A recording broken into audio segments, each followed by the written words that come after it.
Ինչի մասին են 12 ժամից ավելի Էր-Ռիադում բանակցել ռուս և ամերիկացի դիվանագետները։ Ռուսաստանի արտգործնախարարը կարճ ամփոփել է բանակցությունների արդյունքները։ Բանակցություններն ավարտվեցին այնտեղ ձեռք բերված նախնական արդյունքներով, որոնք այժմ զեկուցվում են Ռուսաստանի և Միացյալ Նահանգների նախագահներին։ Այնտեղ ինչպես Պուտինն ու Թրամփը պայմանավորվել էին, քննարկել են առաջին հերթին Սև ծովում անվտանգ նավագնացության հարցերը։ Սևծովյան հատվածում հրադադարի ու հացահատքի մատակարարումները վերսկսելը ըստ Մոսկվայի ամենադժվար լուծվող հարցերն են։ Դաշնությանը հստակ երաշխիքներ են պետք հացահատքի մատակարարումները նորից սկսելու համար, հայտարարել է Լավրովը։ Ռուսաստանը միակողմանի դուրս եկավ Ռուսաստան-Ուկրաինա-Թուրքիա հացահատքի գործարքից 2023 թվականի հուլիսին, պատճառաբանելով, որ ուկրաինացիները անդադար թիրախավորում են հացահատիկ տեղափոխող ռուսական նավերը։ Դրա համար ըստ Լավրովի Մոսկվան հակված է հավատալ միայն Թրամփի խոսքին, Զելենսկիի որևէ բառին չեն հավատում։ Այդ մարդու որևէ բառին չենք հավատում։ Այժմ մեզ անհրաժեշտ են ամենահստակ, առավել կոնկրետ գործող երաշխիքներ ու մեխանիզմներ։ Մենք ցանկանում ենք, որ հացահատքի շուկան, պարարտանյութի շուկան կանխատեսելի լինի, որպեսզի ոչ ոք չփորձի մեզ հիասթափեցնել։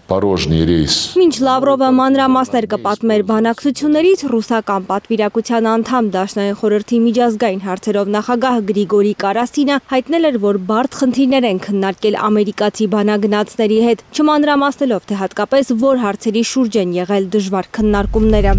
Շատ հետաքրքիր, դժվար, բայց բավականին կառուցողական զրույց է եղել ԱՄՆ փորձագիտական խմբի հետ։ Մենք ամբողջ օրը նստել ենք առավոտից մինչև ուշ գիշեր։ Ամենախրթին հարցերից մեկը ուկրաինական հակամարտության շուրջ բանավեճն է եղել։ Կարասինը խոստովանել է, որ ամերիկացիների ու իրենց կարծիքները ոչ միշտ են համընկել այդ հարցում, բայց ըստ նրա կողմերը գործակցության ուղիներ կփնտրեն։ Այս պահին Ռուսաստան, Ուկրաինա, Միացյալ Նահանգներ եռակողմ հանդիպում չի պլանավորվում։ Բլումբերգը գրում է, որ Ուկրաինայի ներկայացուցիչները, որոնց հետ մարտի 23-ին էին բանակցել ամերիկացի պատվիրակները, այսօր էլ կմնան Էր-Ռիադում ամերիկացի բանագնացների հետ խորհրդակցությունների համար։ Հավանաբար նրանց պետք է զեկուցվի ռուսների հետ ձեռք բերված պայմանավորվածությունները, ինչպես նաև պետք է նորից քննարկվի 30-օրյա հրադադարի հարցը ռազմաճակատի Սևծովյան հատվածում։ Մեկամսյա հրադադարը պետք է վերաբերի նաև էներգետիկ ենթակառուցվածքներին չհարվածելուն։ ԱՄՆ նախագահը բանակցություններից հետո հայտարարել է, որ շուտով Ուկրաինայի հետ հազվագյուտ հողային մետաղների շուրջ համաձայնագիրը կստորագրվի։ Հիմա տարածքների և ուկրաինական էլեկտրակայանների վերահսկման հարցերով քննարկումներն են ընթանում։ Հասմիկ Սերոբյան, Սմբատ Ասլիկյան, Հայլուր։